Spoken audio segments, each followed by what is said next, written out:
It's Tuesday, April 9th, 2024. Let's talk about the news. From Reuters, Sierra Leone declares national emergency on drug abuse. Sierra Leone's president has declared a national emergency due to high levels of death linked to a drug locally referred to as kush, which is a combination of marijuana, tentanyl, and tramadol. This drug is cheap, highly addictive, and has reportedly killed hundreds of people and left dozens psychiatrically damaged in the 4 years or so it has been circulating around the country. Kush is reportedly especially popular with young, unemployed people, of which there are many in Sierra Leone, and it apparently spread to the country from neighboring Liberia, which according to research coming out of Nigeria, has been seriously impacted by the drug, though both nations' governments have had trouble addressing the issue due to a lack of resources and insufficiently sturdy social systems.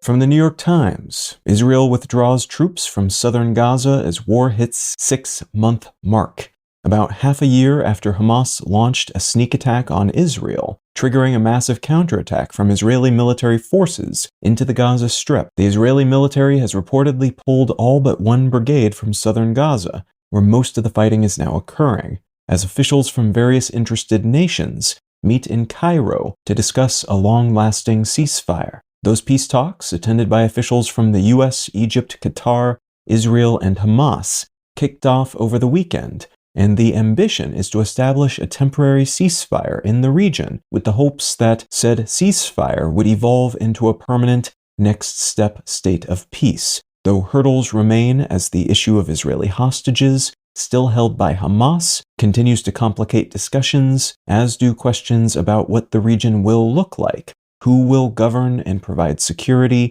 and to what degree proxies for Iran, like Hamas, will have a say in how this all plays out.